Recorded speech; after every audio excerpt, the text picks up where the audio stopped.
jigjiga Jabaan waxba uga baahna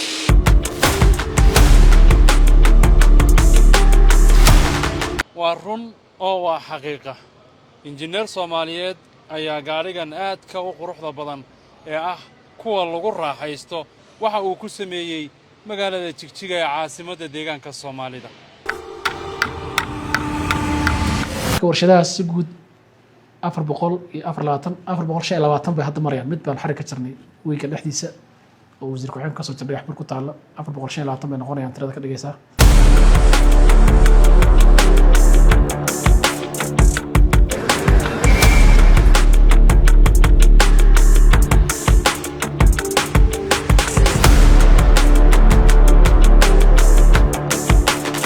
adeegyada hadda la bixinayo hadda meesha diyaarka ku way badan yihiin adeegyo fara badan oo aad u baahan tihiin kuwii bangiga kuwii baasaboorada kuwii hadda dakhli bixinta kuwii xafiiska cadaaladda ganacsiga shaqooyinka noocan ah ee kala daadsana hal meel lagu soo ururiyo waxa aad weyn oo wanaagsan weeyo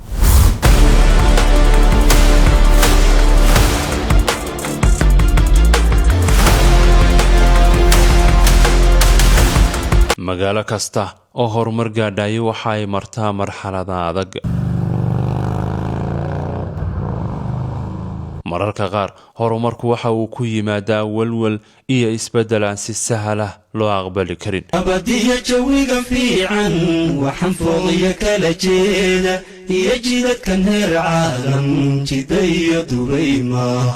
jigjigoo la jaan qaaday dunidan dhex joogaaye Tokyo iyo Japan maaha China iyo UK maaha China iyo UK maaha Germany iyo qurbaha maaha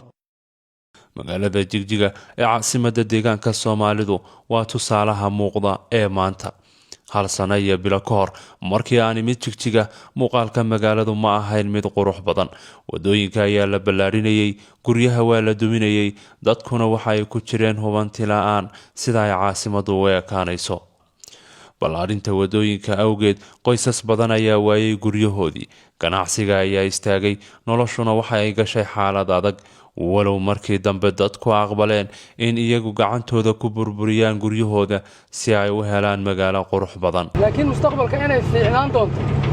waa rajaynaynaa wadda la ballaariyay inay saanta dhibkeeni hadalkaasi waxa uu ka turjumayaa dareenka guud ee bulshada waqtigaas qof walba waxa uu arkayay burburka balse horumarka la filayay weli ma muuqanin haddii wadooyinku yihiin halbowlaha dhaqaalaha warshaduhuna waa wadnaha dhaqaalaha waqti yar inay qaadatay isbedelka ballaaran ee Jigjiga ka muuqda waa dadaal hagar la'aaneed oo la geliyay caasimadda wadooyinkii waaweynaa ayaa la dhameeyay waxaa la hirgeliyay nolol casri ah iyo isu socod si habsami leh u shaqeeya marka warshadaha si guud 424 bay hadda marayaan mid baan xarig ka jirnay weeyka dhexdiisa oo wasiir ku xigeenka soo jiray xabir ku taala 425 bay noqonayaan tirada ka dhigaysa marka deegaankeena maanta waa deegaanka ugu nabdoon dalka Itoobiya in ka mid ka nahay waa deegaanka ugu degan xagga siyaasadda jawi degan oo macna isbedel kadib waxa soo dhan macna in laga soo bilaabo 8 warshadood 425 la gaaro muddo kooban dhexeed waa isbedel weyn inkastoo la isbedel badan baan dhimay wali oo xilka aan ku wadnamaana gaarin laakiin isbedel badan inaan rajiyaan sameeynay baan yaan isleeyahay warshadahaasi waxay soo saaraan waxay u kala saaran yihiin qayb soo saarta cunnada dadka daqiiqda baastada roodhida waxyaabaha soo saara way jiraan qayb materialka dhismaha soo saara jinkada birta siliga misbaarka waxyaabaha soo saara iyaga construction material soo saara iyaga way jiraan qaybo soo saara furaashyada sariiraha waxyaabaha sameeya iyagana way jiraan waxaa kaloo jira kuwa soo saara wax soo saarka beeraha oo gashi u noqda kuwaasi because warshada marka la sameeyo nafta waxay u baahan tahay gashi inay hesho iyo isugu jiraan waxa kaloo sameynaa cashuur dhaaf 2 sano in laga daayo qofku wuxuu warshad dhiso in 2 sano cashuur laga daayo oo la cashuurin oo gashigiisa maartay uu shaqadiisa bilowdo production soo saaro oo wadanka u maalgeliyo wadanka u soo geeyo hadda warshadaha waaweyn soo doobteen maarta soo booqateen Suweys iyo Saahid iyo Jinkada iyo waxay xafiis ku leeyihiin Awaash ku leeyihiin Addis Ababa ku leeyihiin Bahardar bay ku leeyihiin Awaas ku leeyihiin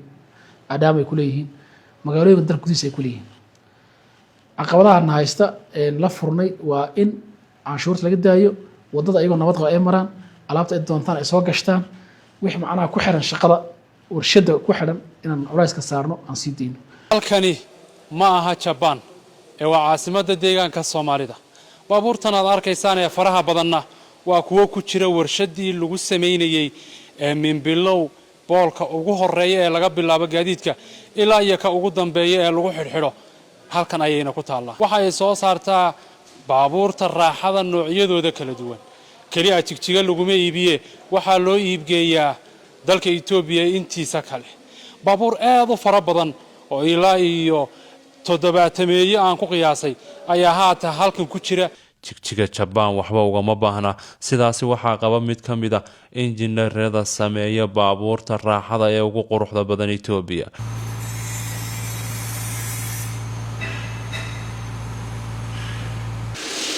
jigjiga Japan waxba ugama baahna. injineero Soomaaliya ayaa barbilow ilaa bardhamaad farsameeya baabuurtan oo rakiba. sidoo kale baabuurta raaxada kuwa xamuulka iyo kuwa kala badan way sameeyaan. baabuurtan sameeyntooda caqabado noocaad kala kulantaa. kulli anagu sida caadiga caqabado badan kala ma kulano, waayo ninku markii wixii fahamsan yahay oo shaqadiisa tahay waxa weeye si toos ah buu si galaa. marka anagu wax caqabado adag aan hadda isnaahno way idinka hor yimaadaan maanaan arag. walow kale taxadarku iska fiican yahay waxaan waa girigi iyo alaab la dalacayo xoog islaalintu way fiican tahay. marka safety-ga loo xiran yahay. insha Allah Ilaahay ma tala saarayna Ilaahayna nagu badbaadiyo. waxa xusid mudan in injineerada gacanta ku haya gaadiidkan aad arkaysaan sida loo qurxiyay ee loo xidhxidhay ay intooda badan yihiin wiilal Soomaaliyeed. waxaan kula kaftamay away tumaaladii baabuurtan xidhxidhay waxayna yiraahdeen waana kan. wallahi aad baan ugu faraxsanahay. horta way jirtaa in Soomaalidu oran jireen ninkaas waa tumaal. marka aad iyo aad baan ugu faraxsanahay inaan maanta injineer tumaal ahay. waxaan baabuur aan soo saaray oo sameeyaa waxa weeyaan haddii aan wax dadka qaarkii dadka waxa ku caayay ogaan lahaayeen xirfadda iyo farsamada ku jirta iskuma wacaayeen. hadda shaqadu waxay noqotay xirfad. ninka xirfadda muruqiisa wax ku soo saaraya taas maana waxa waayo nin kasta waxa ragoonaya oo tumaal caayaya gaari buu wataa gaarigiina ana soo saaraya marka meelan ka horreynin. waa run oo waa xaqiiqa. injineer Soomaaliyeed ayaa gaarigan aad ka u quruxda badan ee ah kuwa lagu raaxaysto uguna casrisan maanta dunida waxa uu ku sameeyay magaalada Jigjiga ee caasimadda deegaanka Soomaalida. warahmatullahi wabarakatuh. ku soo dhawaada Suez Motors Company oo xaruntiisa ugu weyn ay tahay Jigjiga Somali Region State magaalada madaxdiisa Jigjiga. waxaan sameynaa baabuur raaxa iyo kuwa shaqa noocyo kala duwan. kuwa raaxada noocyada u badan aan sameynaa waa Jaytour model kala duwan ilaa 9 model ah. kuwa shaqado kale waxaan sameynaa model la yiraahdo Victory, model la yiraahdo Tata, modeladaas aan sameynaa. sidoo kale waxaan sameynaa Suzuki. xarunta ugu weyn waxay ku taalaa Jigjiga, warshaduna waxay ku taalaa Jigjiga. suuqa ugu weyn aan u dhoofinayna waa dalka Itoobiya, khaasatan magaalada la yiraahdo Addis Ababa oo 70% suuqa ugu weyn waa iyada xaggeeda. gawaarida aan sameyno qofkii gaariga inaga iibsadaa wuxuu xaq u leeyahay 2 sano waaranti ah oo gaariga wax kasto cilada ku timaadina nooc cilad bixino. wax kasto isbeer baarto u baahan yahay nooc doonaba hada anagana laga helay. Jigjiga kaliya ma soo saarto baabuurta raaxada. waxaanu haatan la joognaa shirkadda ama warshadda soo saarta gaadiidka waaweyn ee Saahi. deegaan isku tashaday oo warshadihiisu ay gaadheen in baabuurtii raaxada iyo kuwii xamuulkaba halkan lagu sameeyo ayaynu ka warramaynaa oo ah deegaanka Soomaalida. gadaasheeda waxaa ka muuqda baabuurta aynu aragno ee xamuulka raashinada noocyadooda kala duwan daabula oo haatan gacanta lagu hayo. aad bay u tiro badan yihiin. waxaadna ka dareemi kartaa sida dadka deegaanku ay uga faa'iideystaan. halkan dhinacayga waxaa ka muuqata bilowga waxaan isleeyahay waa gaariga qaybtiisii dambe, laakiin waxaynu wax ka weydiin doonaa dadka hawshan gacanta ku haya oo inooga warrami doona. 2022 European calendar-ka ilaa iyo hadda way shaqaysaan. gaadiidka soo saartaan waa noocma? gaadiidka nooca soo saarna noocyadiisu way tiro badan yihiin. waxaan soo saarnaa maxaan dhahay baabuurka kormoorka ama xamuulka sida loo yaqaano isagoo maxaan dhahay kiirarka qaadaya iyo kiibooyada qaadaya jeenawaaraad ku leedahay sagana badanka xadan Soomaaliland ka shaqeeya. waxaan soo saarnaa oo kale haamaha shidaalka ee dhulka lagu aasay kaalmaha loogu talagalay dhulka la geliyo waxaan soo saarnaa oo kale to ku xamuul isagana ah booyada oo yacni kuwan kaalmaha shidaalka u keena adu gaadhiga xamuul oo booyada iyo gaadhiga xamuul oo rarar labada iyo kaalmaha shidaalka FCR isagoo yar oo FCR ka yar isagoo isna booyadii isagoo xamuula inta boo soo saarnaa way adeegyadiina ilaa halkeed gaarsiisaan meel kastuu gaara meel aanan gaarin male adu horta berigii hore dadka Soomaalidu Itoobiya u doonan jireen iyagoo maxaan dhahay ay waxoogaa xagga luqadda caqabad ku qabeen laakiin hadda waxaan qabaa 100% inay ku reesteen waayo gurigoodii guri ka xigoon baa looga furay adeega iyagu meel kastuu gaaraa oo meel kasta waa hadda waana laga soo dalbadaa waxaan xaggan hadda aad ku arkayso waa maxaan dhahay mirahan hadda inoo muuqda waa remote-kii oo la saambal garaynaya markii hadda caqaayada saa loo dhigay shaakilada lagu xidho halkan bahal raallo la yiraahdo la saarayaa raallada markii la saaro waa la rogayaa markii la rogo excel baa la gelinayaa 3 xabo 3 xabo markii la geliyo waa la yardaya dalacayaa tayra la gelinayaa tayrada markii la geliyo la istaajiyo kadib sagana buurigiisa yaa kor loo dhisayaa xagaasan ka doona isagoo dhameystiran sagana sis wala saambal garanay deegaanka Soomaalida maanta gaadiidka xamuulka ee u baahan yahay